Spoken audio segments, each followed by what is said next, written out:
Okay, Bismillahirrahmanirrahim. So, connecting with the previous lecture, we have just finished the discrete probability distribution.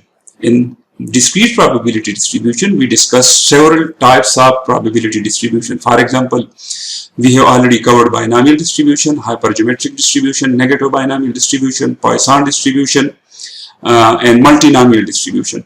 There are also some more discrete probability distribution, but actually in order to cover the contents of this course, we not include all the discrete probability distribution. So I only discuss those distribution which are more relevant to this business statistic course. So in today's lecture, I'm just going to start continuous probability distribution. So as you people remember that I have already defined what is the difference between discrete probability distribution and what is continuous probability distribution. So random variable have two main types. One is discrete and one is random. So discrete is when it takes value as a whole. For example, number of students, number of chairs, number of tables, number of light bulbs. But continuous will take values in an interval.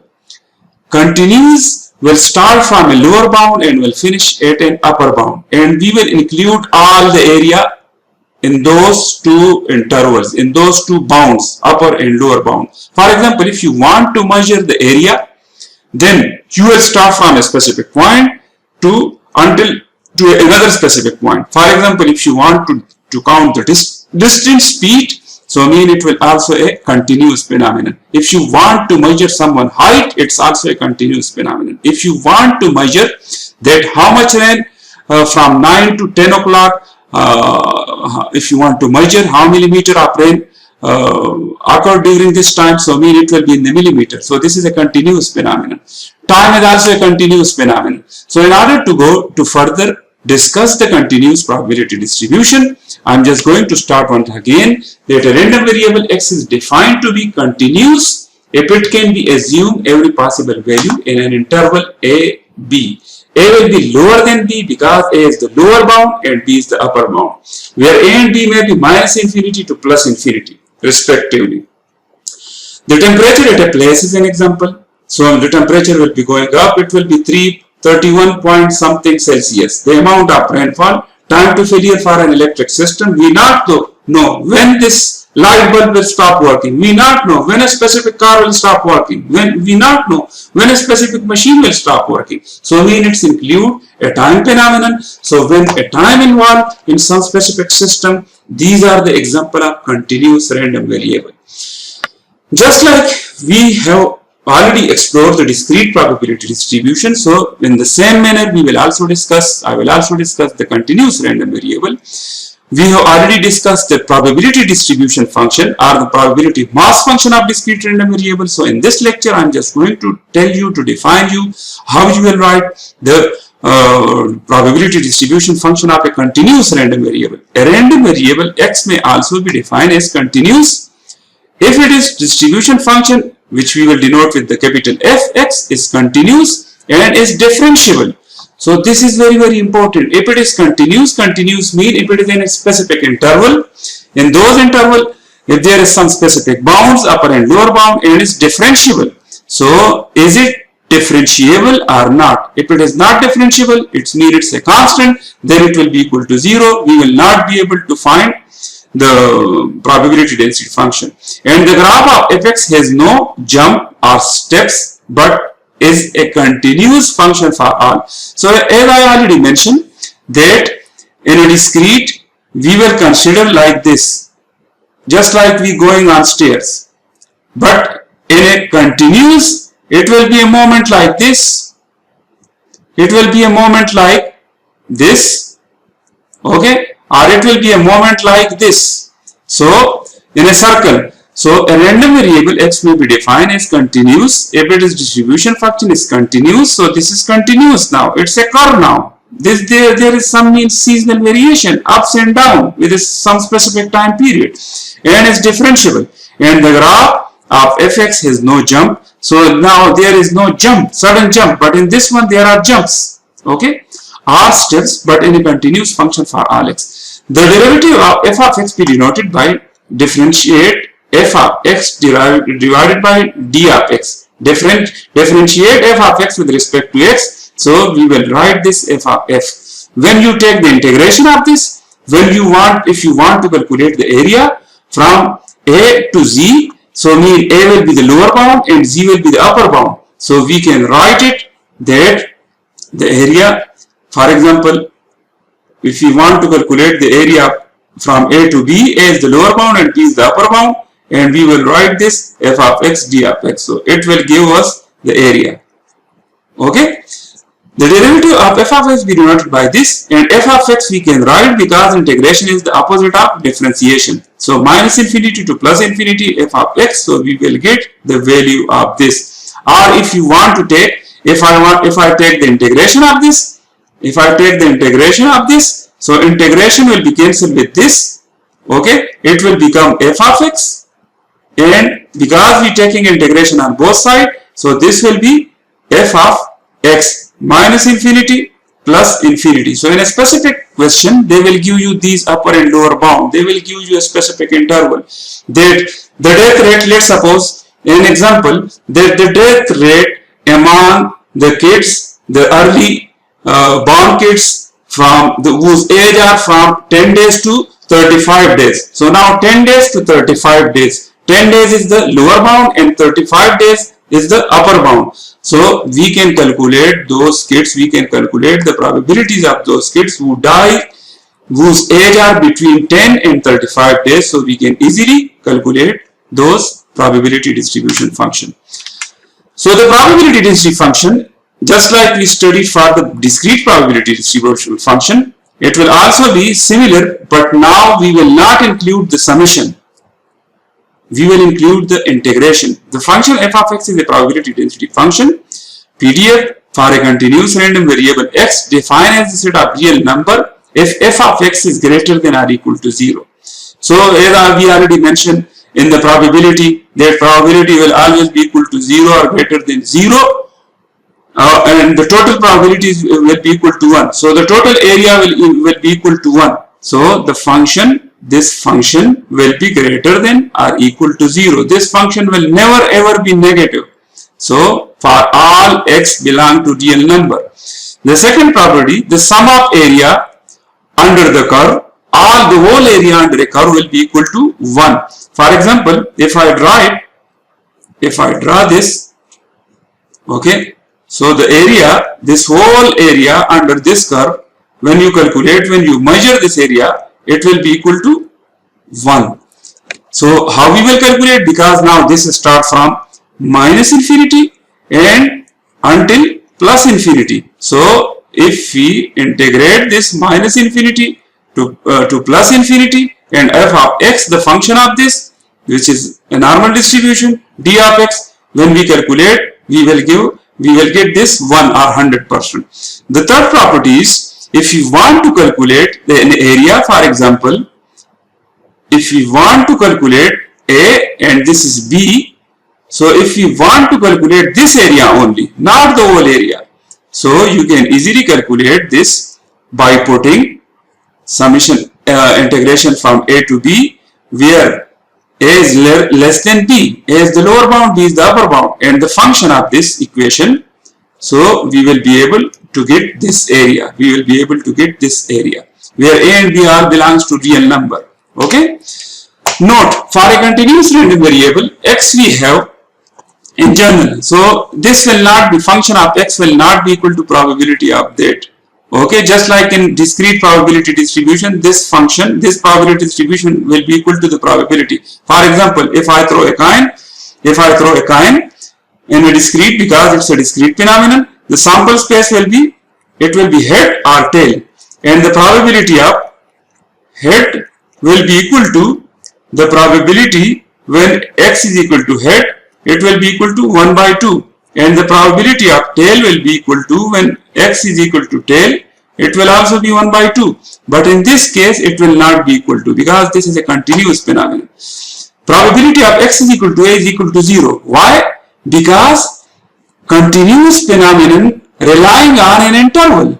So if there is no interval, for example, if you want to count, if you want to start someone height, so height start from 0, or if you want to start height from 1 inch to, let's suppose 15 inch. So how you will calculate? Or if you want to calculate the area from a specific, from A to, if you not know this, so how you will not be able, if you want to only calculate the area of this A, so this is a constant point, it will be equal to 0. The probability of x is equal to A will be equal to 0.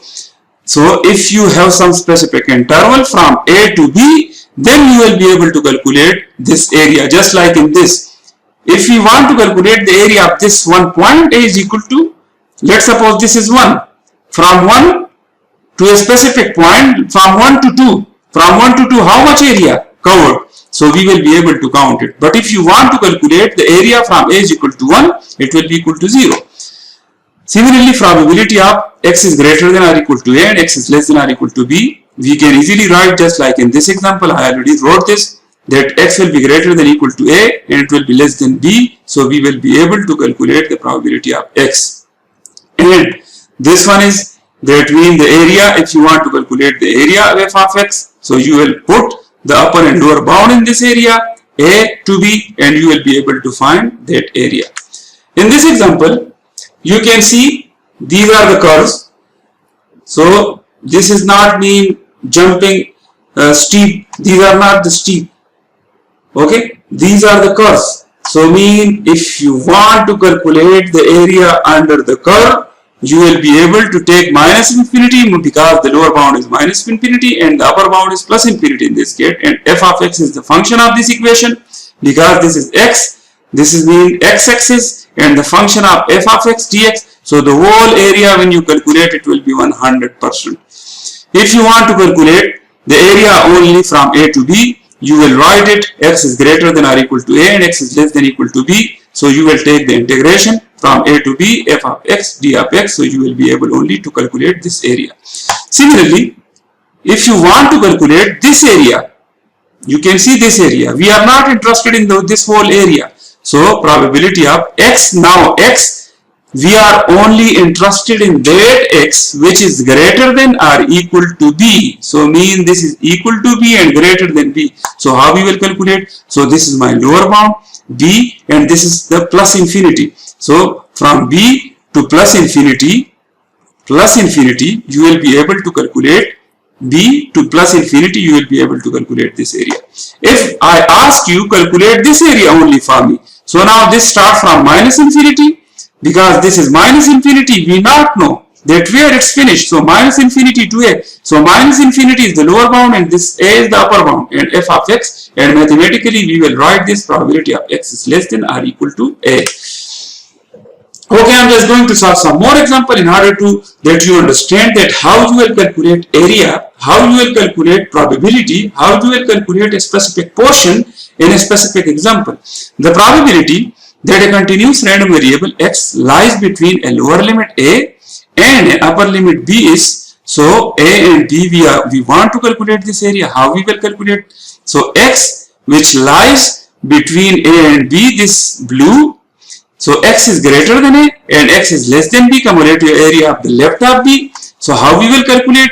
So we can calculate that probability of x is less than or equal to x is less than B. So this whole area will be x is less than B because this is x-axis. So x, when x will be less than B, so this means B is, let's suppose 10, below 10 is x is less than B minus probability of x is less than A. So x is less than B will be this whole area, x is less than B, and x is less than A will be this area. So when you deduct this small area from this, so you will get this area. So this is just a visual representation that how you will calculate a specific area between a specific interval, between a specific portion. So at this way you will be able to calculate the area.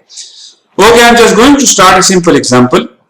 Suppose that an error in reaction temperature, so temperature, time, all these are continuous phenomenon. So make sure that you understand discrete and continuous. So if the basic concept of discrete taking whole value, continuous taking values in interval. So if these two simple definition If you understand these two simple definition, it will be very easy for you. Suppose that the error in the reaction temperature in centigrade for a controlled laboratory experiment is a continuous random variable x having the following probability density function. Now this is function which is give us the function. This is the upper limit and this is the lower limit for this x. If you construct this, if you draw it, it will be look like this. You can see. If you draw this, it will be look like this.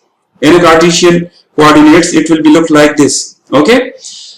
Otherwise, it will be 0. 0 mean it will be lying over this. Verify that f of x is greater than equal to 0. So let me check it. As I already mentioned, the function probability will always be equal to 0 or it will be greater than 0 and the total probability will be equal to 0. So now you put, let me put, because the lower bound is minus 1. So minus 1 f of x, because the rest one is 0. So 1 over 3. Let me put minus 1 in this. So this is a quadratic function. So 1 over 3 and this will be 1 because minus 1 square is 1 over 3. So it will be positive. So yes, it is greater than 0. Okay. If you put, let's suppose 0 will also be because minus 1, 0, 1 and 2. Let me put 0 in this. So 1 over 3 minus 0 whole square, so 0 square will be 0, so it will be equal to 0. So we already verified that f of x is greater than equal to 0. The second one is minus infinity to plus infinity f of x d of x. So this is general formula that the area of a specific curve under minus infinity to plus infinity will be 100%. It will be equal to 1. The total probability is equal to 1. So now we want to calculate only this area from minus 1 to 1. So it is very easy. It is not difficult. In the next slide, I will calculate this. That f of x is greater. So I already proved this because this is a quadratic function. Now in the second question, they are asking minus infinity to infinity f of x d of x is equal to 0. So I have already calculated this minus infinity to plus infinity f of x d of x. But in our question, the question is that it start the lower bound starts from minus 1 and finish upper bound is 2. So minus infinity. We will start from minus infinity because minus 1 x, this is 2.